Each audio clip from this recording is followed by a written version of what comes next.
الحمد للہ رب العالمین والصلاة والسلام علی سید الانبیاء والمرسلین اما بعد فاعوذ باللہ من الشیطان الرجیم بسم اللہ الرحمن الرحیم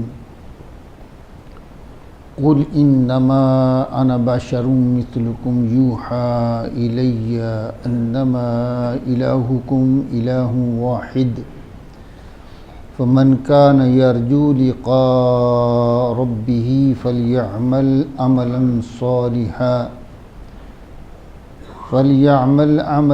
صالحا ولا يشرك بعبادة ربه أحد صدق الله العظيم.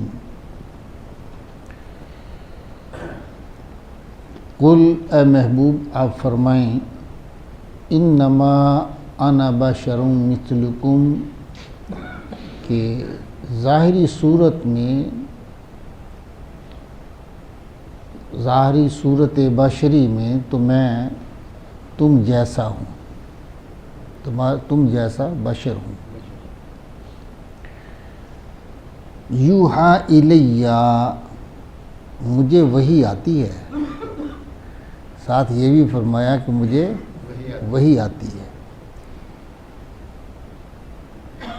انما الہکم الہ واحد، اور یہ پچھلا جملہ جو ہے اس کو سمجھنے کے لیے یہ الفاظ انتہائی اہم ہیں، پھر بندہ بھٹکتا نہیں ہے، اس کو صحیح راستہ اس آیت کو سننے کے بعد مل جاتا ہے کہ بے شک الہکم تمہارا الہ، تمہارا معبود، تمہاری عبادت کے لائق الہ واحد، وہ واحد الہ ہے، ایک ہے، اس کے سوا کوئی عبادت کے لائق نہیں ہے. اب یہاں اللہ تعالیٰ یہ الفاظ جو آگے ہیں حضور کی بشریت کا ذکر کرنے کے بعد پھر دو چیزیں ارشاد فرمائی ہیں کہ ایک پہلے یہ فرمایا کہ میری طرف وحی آتی ہے،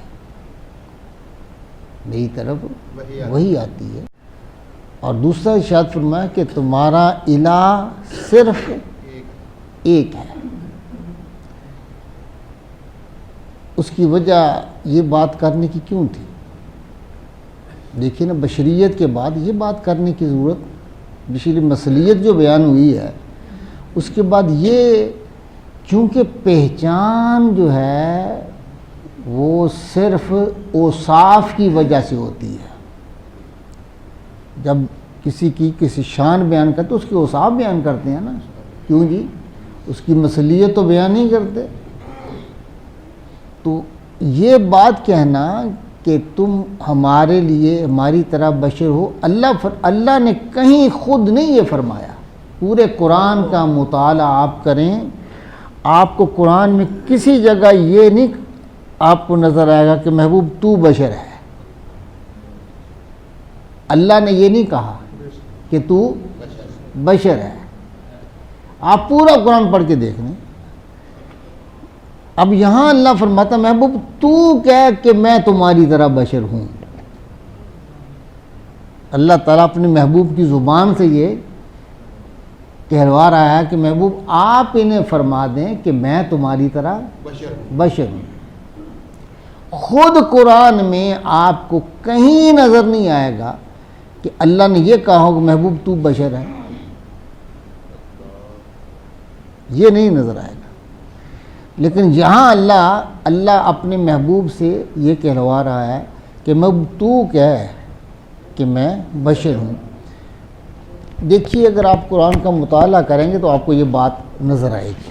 کیا کہ کفار نے حضور علیہ الصلوۃ والسلام اور دیگر انبیاء کے بارے میں یہی کہا، اور وہ بٹکے اسی سے. جب انہوں نے کمالات کو دیکھا، انہوں نے اپنی نبوتوں کو پیش کیا انبیاء سابقہ نے اور حضور علیہ الصلوۃ والسلام، انہوں نے آگے سے یہ کہا آپ بھی تو بشر ہی ہیں، آپ بھی بشر. یہ قول اللہ تعالیٰ نے کفار کے اقوال بیان کیے ہیں قرآن مجید فرقان حمید میں. ایک جگہ ارشاد فرمایا فقالوا انؤمن لبشرین مثلنا وقومہما لنا عابدون، اور انہوں نے کہا، یعنی کافروں نے کیا کہا کہ کیا ہم ایمان لے آئیں ان دو بشروں پر، یعنی حضرت موسیٰ علیہ السلام اور حضرت ہارون علیہ السلام پر، یہ دو بشر ہی ہیں، ان پر ایمان لے کے آئیں، مثلنا، یہ ہماری مثل ہیں، ہمارے اندر سے ہیں، ہمارے قوم سے ہیں، تو ان سے ہم کیوں لے کے آئیں؟ وَقَوْمُهُمَا لَنَا عَابِدُونَ، ان کی قوم تو ہماری عبادت کرتی تھی۔ فرعونی کہنے لگے، آل فرعون جو ہیں، یہ تو ہماری عبادت کرنے والے ہیں، ہماری پوجا پاٹ کرنے والے ہیں، تو ہم ان پر ایمان کیوں لے کے آئیں؟ تو انہوں نے کیا کہا؟ بشر، کیا کہا؟ یہ کنہوں نے؟ کافروں نے۔ اور ایک جگہ ارشاد فرمایا قالوا ما انتم الا بشر مثلنا وما انزل الرحمن من شيء ان انتم الا تكذبون، اور انہوں نے کہا کہ جو بستی والے تھے، ما انتم الا بشر، انبیاء سے کہا کہ تم تو ہماری طرح بشر ہو، اور اللہ نے تمہاری طرف کچھ نازل نہیں کیا، وحی کا بھی انکار کیا اور نبی کا بھی انکار کس سے کیا؟ بشر کہنے سے۔ ان کے ذہنوں میں کیا تھا کہ جو نبی ہوگا وہ تو کوئی اعلیٰ مخلوق ہوگا، بشریت تو اس کے لیے وہ تو کوئی فرشتہ آئے گا، وہ آنا چاہیے، بشر کو تو نبی نہیں ہونا چاہیے، یہ ہماری طرح ہی بشر ہے۔ تو انہوں نے بھی بشر کہہ کے نبوت کا انکار کیا اور اللہ کی وحی کو کبھی انکار ساتھ کیا۔ ظاہر ہے جب بشر کا نبی کا انکار کرتے تو وہی پیچھے رہ گئی۔ ہاں جی، ان انتم الا تکذبون، کہ تم تو جھوٹ بول رہے، تم تو، یہ کن کا یہ قول ہے؟ کافروں کا۔ ایک جگہ اللہ تعالیٰ نے ارشاد فرمایا ذالک بأنہ کانت تأتیہم رسلہم بالبینات فقالوا ابشر یہدوننا، یہ انہوں نے بڑا سوالی انداز میں، یعنی قالوا ابشر یہدوننا فکفروا وتولوا واستغنى اللہ واللہ غنی حمید، کہ وہ کہنے لگے کہ یہ جو رسول ان کے پاس واضح نشانیاں جو لے کر آتے تھے تو وہ کیا کہتے کہ کیا اب ہماری مثل جو لوگ ہیں ہماری جنس میں سے یہ ہمیں ہدایت دیں گے، یہ ہمارے لیے ہدایت لے کے آئیں گے، ان سے ہدایت لیں، یہ کیسے ہو سکتا ہے؟ تو وہ اس سے انکار کرتے، بشریت کہہ کے نبی کا انکار کرتے تھے، بشر کہہ کے نبی کا انکار کرتے تھے۔ اور اللہ فرماتا ہے یہ کہہ کر جب انہوں نے بشر کہا کہ ہماری طرح بشر کہا اور اسے ہم ہدایت لیں، فرمایا فکفروا، انہوں نے کفر کیا، انہوں نے یہ کفر کیا ہے اور وہ حق سے پھر گئے اور اللہ تعالیٰ ان سے بے نیاز ہو گیا، اور اللہ تعالیٰ جو ہے وہ بے نیاز ہے اور لائق ستائش حمد ہے۔ اسی طرح اللہ تعالیٰ نے ایک جگہ ارشاد فرمایا ان ھذا الا قول البشر، ان ھذا الا قول البشر، کہ یہ تو بشر کا قول ہے، کیسے مانے؟ یعنی وحی کے بارے میں کہ یہ تو ایک بشر کا قول ہے، کیسے مانے؟ یعنی وہ نبی کو کیا بشر اپنے جیسا سمجھ کر حق سے دور رہے، حق سے دور رہے، انہیں یہ نہیں پتا تھا کہ ہے تو بشر، ہے تو بشر، لیکن اللہ نے اس کو کمالات ایسے عطا فرمائے جو ہم پر فضیلت رکھتے ہیں، سبحان اللہ، جو ہم پر فضیلت رکھتے ہیں، کہ یہ کہہ رہے ہیں کہ بشر، ہاں جی۔ اور پھر ایک جگہ انہوں نے کہا فقالوا ابشرا منا واحدا نتبعوہ، وہ کہنے لگے کہ کیا ایک بشر جو ہم ہی سے ہے، اس کا تعلق ہماری ہم میں سے ہے، وہ ہم اس کی اتباع کریں، یعنی بشر کی اتباع کریں، یعنی ان کی نظر کہاں رہی؟ بشریت پر، کہاں رہی؟ بشریت پر. اور ایک جگہ انہوں نے کہا یہ لاہیۃ قلوبہم، ان کے دل تو غافل ہو چکے ہیں. اثر النجوا، وہ ایک دوسرے کے کان میں سرگوشی کر رہے ہیں. الذین ظلموا، جنہوں نے ظلم کیا. ظلم کیا کیا؟ اب آ گیا ہے هل هذا الا بشر مثلکم، کیا یہ جو ہے شخص یہ ہماری طرح بشر نہیں ہے؟ ہماری طرح بشر نہیں ہے. یہ ظلم کیا کہہ کے انہوں نے. قرآن کہہ رہا ہے کہ یہ انہوں نے کیا کہا کہ یہ ہماری طرح. افتأتون السحر وانتم تبصرون، اور جادو کے پاس جاتے ہو حالانکہ تم دیکھ رہے ہو. یعنی وہی کو جادو کہا، وہی کو جادو کہا، اور نبی کو اپنے جیسا بشر کہا. یہ ظلم کیا اور یہی کفر تھا، یہی ان کا کفر تھا. تو بات یہ ہے کہ نبی کے لیے ایسے لفظ استعمال کرنا یہ مناسب نہیں ہے. بشریت تو نظر آتی ہے، ان کو بشریت نظر آئی، لیکن انبیاء کے کمالات نظر نہیں آئے. واہ واہ واہ، سبحان اللہ. کیوں جی؟ انہیں عزیر علیہ السلام کو ابن اللہ کہا، ابن اللہ کہا ان کے کمالات کو دیکھ کر. حضرت عیسیٰ علیہ السلام کو ابن اللہ کہا ان کے کمالات دیکھ کر. ابن اللہ کہا. محبوب تو انہیں سمجھا دے یہ تیرے کمالات کو دیکھ کر کہیں ابن اللہ کا خطاب نہ تجھے دیں بلکہ حبیب اللہ سمجھتے رہیں. سبحان اللہ، سبحان اللہ، سبحان اللہ. تو کہہ دے کہ میں تمہاری طرح بشر ہوں، کہیں ابن اللہ نہ کہنا. ابن اللہ اصل مسئلہ تو یہ تھا، ورنہ حضور کی بشریت اور جبریل کے ملکیت سے بھی بہت اعلیٰ ہے. سبحان اللہ، سبحان اللہ. حضور کی بشریت کے کیا کہنے کہ آپ سید البشر ہیں، اور کوئی بشر بھی آپ جیسا نہیں ہے، کسی کی بشریت بھی آپ جیسی نہیں ہے. اللہ تعالیٰ نے اپنی مخلوق میں سے سب سے اعلیٰ بشریت جسے عطا فرمائی ہے اس کا نام محمد صلی اللہ علیہ وسلم. نعرہ تکبیر، نعرہ رسالت، نعرہ حیدری، نعرہ غوثیہ، یا غوثیہ اعظم. اہل سنت، مشائخ اہل سنت. اب یہاں ایک آیہ میں کریمہ آپ کے لیے پیش کرتا ہوں. قرآن مجید فرقان سورہ انعام کی یہ آیت ہے. اللہ تعالیٰ ارشاد فرماتے ہیں وَمَا مِن دَابَّةٍ فِي الْأَرْضِ وَلَا طَائِرٍ يَطِيرُ بِجَنَاحَيْهِ إِلَّا أُمَمٌ أَمْثَالُكُمْ. یہ اللہ تعالیٰ سورہ انعام میں ارشاد فرماتا ہے کہ ہر وہ جاندار جو زمین پر چلتا ہے، ہر وہ جاندار جو زمین پر چلتا ہے، اور ہر وہ پرندہ جو اپنے پروں کے ساتھ اڑتا ہے. ہر وہ جاندار جو زمین پر اور ہر وہ پرندہ جو اپنے پروں کے ساتھ اڑتا ہے وہ تمہاری ہی مثل گروہ ہے. اللہ فرماتا تمہارے جیسا ہی ہے. یہ کن سے خطاب اللہ تعالیٰ کا؟ بولیے گا انسان سے. تمہاری طرح ہے. کیا جو حضور کو بشریت کا رٹا لگانے والے ہیں، کیا سور کہاں چلتا ہے؟ بتائیں، سور کہاں چلتا ہے؟ زمین پر. کتا کہاں چلتا ہے؟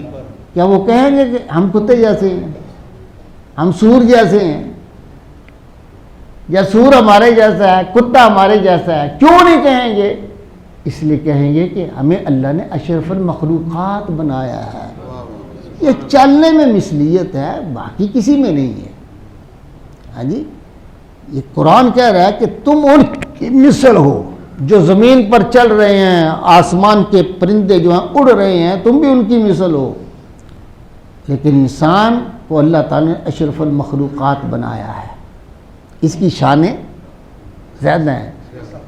یہ دیکھیے نا، ایک عام سمجھانے کے لیے میں کہتا ہوں، بلکہ حضور علیہ السلام کے ساتھ کسی کو مثال کیا ہے؟ آپ کسی جج کے پاس جائیں، جج سامنے بیٹھا ہے، ہاں جی، تو کوئی وکیل یا کوئی کلائنٹ جو ہے وہ سامنے کھڑا آگے کہے کیا ہے تیری کیا بات، تو بھی تو ہمارے جیسا ہے. کہے گا نا تو کیا لگے؟ توہین بولو توہین عدالت لگے گی نا. لگے گی. تو جب کوئی یہ کہے کہ محمد میرے جیسا ہے تو توہین رسالت کیوں نہ لگے گی؟ پھر توہین رسالت کیوں نہ لگے گی؟ اگر جج کو تیری جرت نہیں ہے کہ یہ کہے تو میرے جیسا ہے تو پھر حضور صلوات والسلام کہ سارے جج تو میرے آقا کے قدموں کی دھول کو بھی نہیں پہنچ سکتے واہ ہیں. واہ. سبحان اللہ سبحان اللہ. ہاں جی. تو ان کے لیے آپ یہ لفظ استعمال کریں، یہ کیسے ہو سکتا ہے؟ تو اللہ نے تو خود اس آیت کریمہ میں سب کچھ رکھ دیا ہے. فرمایا مثل تمہاری ہے لیکن یہ یاد رکھو میری طرف وہی آتی ہے تمہاری طرف وہی آتی ہے. نہیں تو مطلب مثل کیسے ہوگی؟ نہیں. مثلیت کہاں آئے گی؟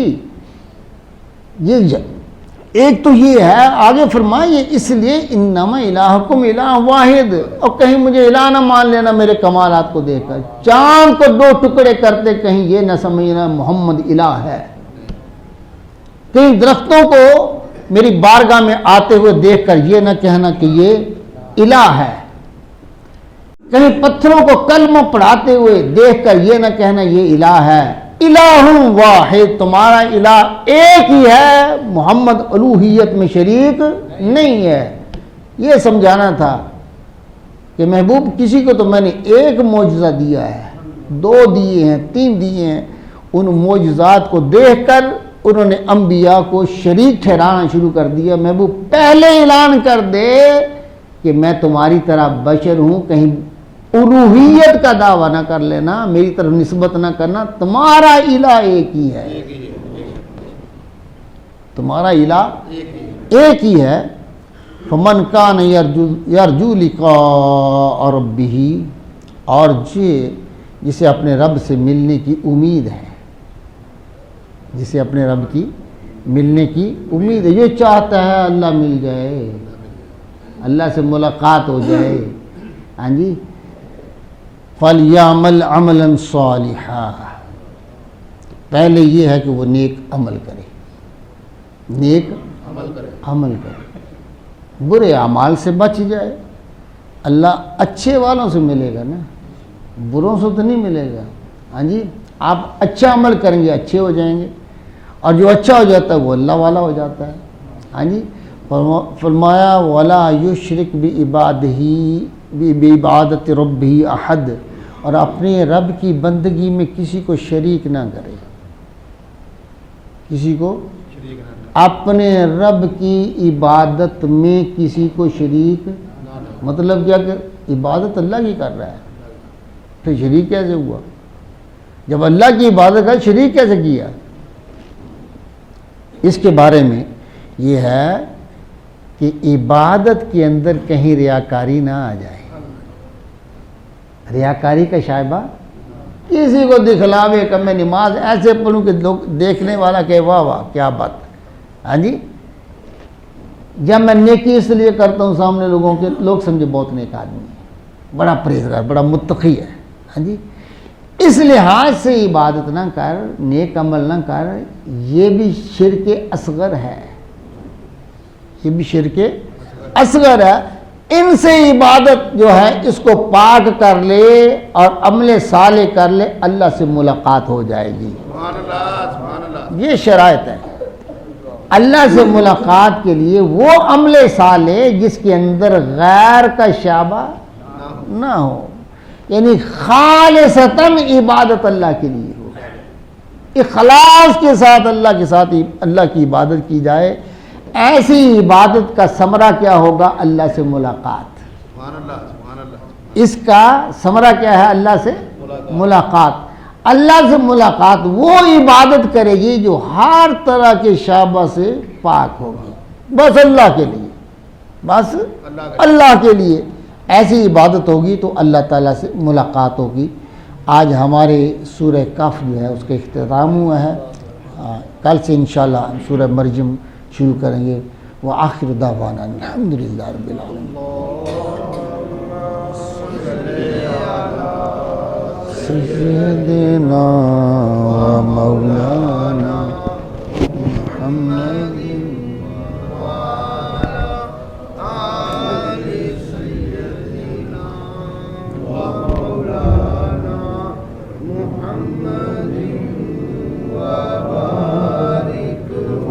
وسلم وصلی